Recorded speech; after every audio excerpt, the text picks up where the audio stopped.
deretan nikmat Allah yang paling besar kita rasakan diurutkan, kira-kira antum-antunna semua, jamaah semua akan menulis apa? Saya ngajak merenung dan muhasabah ya.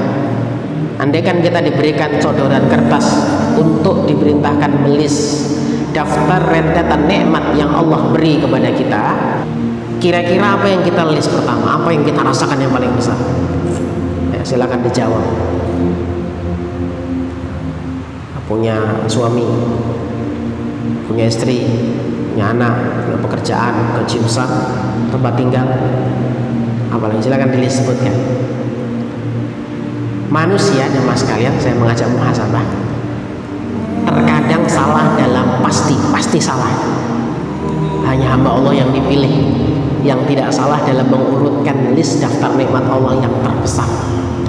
Ada yang mengatakan sampai melebeli anaknya malaikat kecilku karena merasakan nikmat yang terbesar ketika dapat anak yang baik, sampai dijuluki malaikat kecilku.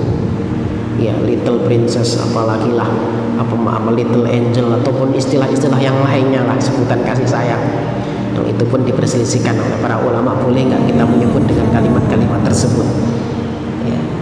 Apalagi suami, punya suami atau punya istri, dia disebutkan ini pangeran terhebatku ya, dan kalimat-kalimat yang lain. Ini anugerah teristimewa dalam hidupku. Banyak yang menulis status begitu. Kita lihat apa yang disebut paling istimewa dalam hidupnya. Saya meyakini dari muhasabah dan jamaah sekalian di rumah, mayoritas kita ketika disuruh menulis nikmat, maka pasti meletakkan nikmat dunia pasti di nomor 1. Ini manusia ya. Saya ngajak, ayo ngaku, pokoknya ngaku gitu. Sehat nikmat dunia, anak nikmat dunia, nikmat dunia, suami nikmat dunia, insyaallah. Pertanyaannya, kenapa kita melis dunia?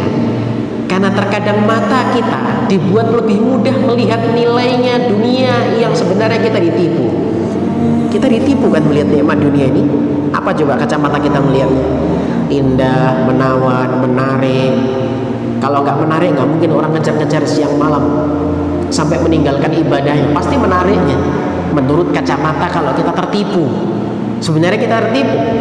Kalau tidak tertipu sebagaimana gambaran Nabi, seperti mereka melihat sayapnya seekor lalat, bahkan lebih hina daripada itu. Kalau mereka tidak tertipu seperti gambaran sahabat, melihat dunia ini lebih hina daripada bangkai yang mereka dapatkan gratis tidak bayar. Kan pernah Nabi mendapatkan seekor bangkai. Siapa di antara kalian yang mau memiliki ini dengan 1 dirham? Seorang sahabat, bagaimana kami akan membelinya? Dia busuk. Ya sudah, andaikan dia hidup, bagaimana kami akan membelinya kok dia cacat? Ya, hidup saja, tapi kalau cacat nggak mau kita beli kambing itu. Dan inilah salah satu jamaah yang muliakan rahiman rahmakumullah.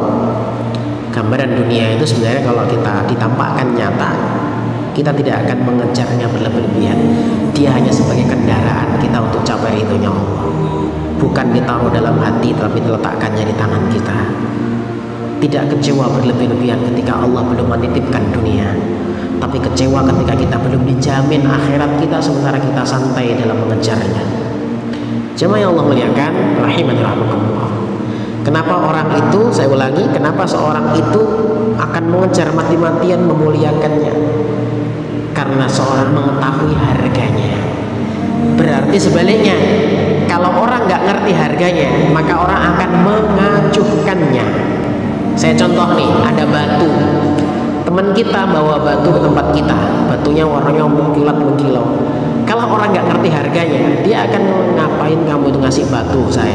Mending ngasih contoh Makassar, enak. Ada aromanya, rasanya enak begitu tuh. Kenapa? Karena dia nggak ngerti harganya batu deh. Andai kan dia ngerti harganya batu itu, sebenarnya dia adalah berlian. Mau dikasih soto Makassar 1 pickup pun dia akan memilih berlian. Sama jamaah, Ar-Rahman memberikan list kepada kita. Sebenarnya deretan nikmat Allah yang paling besar di atas segala-galanya itu apa? Ar-Rahman 'allamal Qur'an.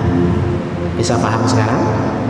Allah ingin memberitahu kita, tidak ada nikmat yang lebih besar daripada petunjuk Al-Quran. Obat pengingat cahaya, ya, apalagi penenang, hidayah, semuanya ada di situ. Yang dibutuhkan manusia selamat dunia akhirat ada semua di situ. Maka inilah yang pertama Allah ajarkan sebagai nikmat terbesar manusia, bahkan sebelum diciptakannya manusia.